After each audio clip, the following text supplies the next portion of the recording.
Hello Year 12, my weekly little video to um, tell you what you need to do and set the work.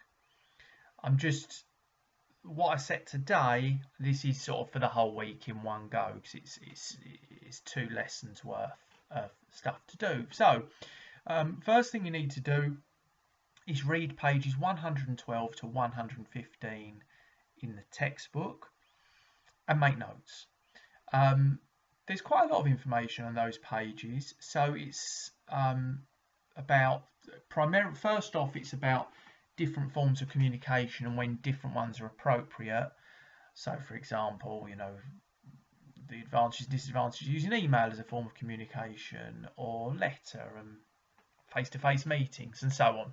So there's different methods, and it tells you. Have a good look at that and make your own notes. By make your own notes, I don't mean copy it all out. There's a lot of information there, but maybe look at each one and just think, well, what are the most important bits there, and make some notes on that.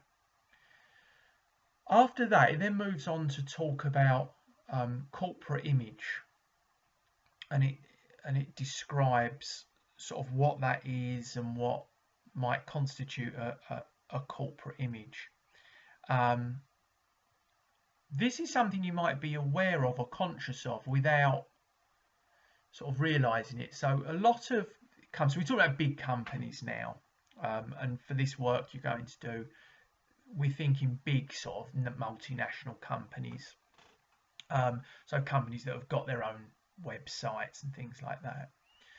A real simple one is when you think of different businesses, some of them, part of their sort of marketing and corporate image will be based around a certain logo, a certain color scheme. And so if you look at any material they put out, like their website, even things like, say carrier bags, although less so these days, but all sort of, any letters they send, they'll have maybe the same color scheme, the same font style and things like that, which of course creates part of their corporate image, more professional than having all different things and stuff like that. So, and if you start looking at whatever companies you're familiar with, you'll see that quite often it's sort of quite strong. There's a clear sort of style and colour scheme and things like that.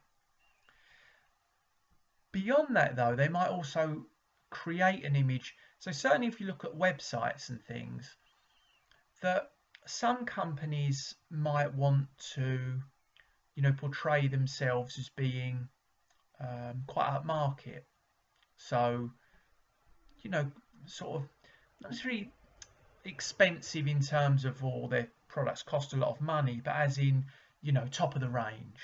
So we're sort of very top of the range. So they might have a very sleek looking website, and the things they say about their products and things might try and always guide the person who's looking at it towards this notion that it's very upmarket, that the products are very high quality and are the best and things like that.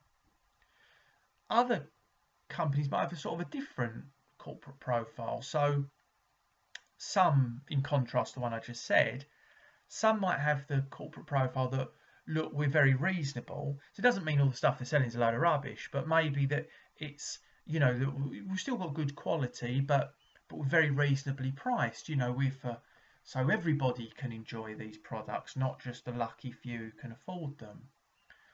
And that, if you compare those two side by side, they're actually quite different. So when you look at the things they say, what they put out there, their corporate profile, it would be, it might look a little bit sort of different. Other companies might want to appear to be playful or have a good sense of humour to attract younger customers. There's all different sorts of things. The other thing about corporate profile is things like, not saying anything that, so their workers don't say anything that might be offensive or put anything out there that might get the company in trouble or promise things that aren't true in an advert. So there's all sorts of different things about corporate sort of profiles.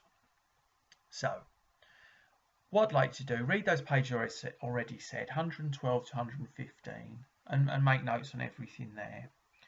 And then thinking about this idea of having a corporate image, a corporate profile, what I'd like you to do is create, I've said a presentation, obviously you're not going to actually present it, but you could do it on PowerPoint or similar. If that's not possible, you're not got PowerPoint, you can just do it as a report. The point is, I don't just want writing. It would be good to have sort of images, so sort of screenshots and things like that, of two large businesses. You're doing a comparison between two businesses and their corporate image, their corporate standards, and things like that, of what you can find. So their website's going to be the main and obvious place to look. But you might be able to see other things as well, adverts they've done and things like that. It would be good to maybe pick two companies that do the same sort of thing, but you think their corporate image, corporate profile is perhaps slightly different. So you might want to pick two supermarket chains, but ones that you think are going to be different, or two car makers, or well, anything really. Two holiday companies. You know, so they fundamentally they're doing the same sort of thing, but maybe you think, but they're different. And as I say, it might be one of these things that you sort of already know already. Like you might know that, well, this supermarket chain's a bit upmarket compared to that one, but well, why do you know that? And then if you start looking at their corporate profile, it might start making a bit more sense. That's the sort of challenge anyway. So you need to pick two and essentially put together a bit of a report to compare the image of the two. And this will be much easier to do, and it'll be a better piece of work if you've got some screen grabs and things that you can include to highlight some of the differences. Okay, so that's the work for this week. Hope you're all well and everything. On the work you've already handed in, I'm sort of trying to mark things as I go along. Hopefully you get some form of notification when I've done that. I don't know if you do, but keep checking anyway, because I've put a little comment, even if it's only brief, to let you know I've sort of looked at the work and so on, and I put a little some advice or something I think you've done particularly well on those two. Okay, so yeah, as I say, hope you're all well, and I'll speak to you next week.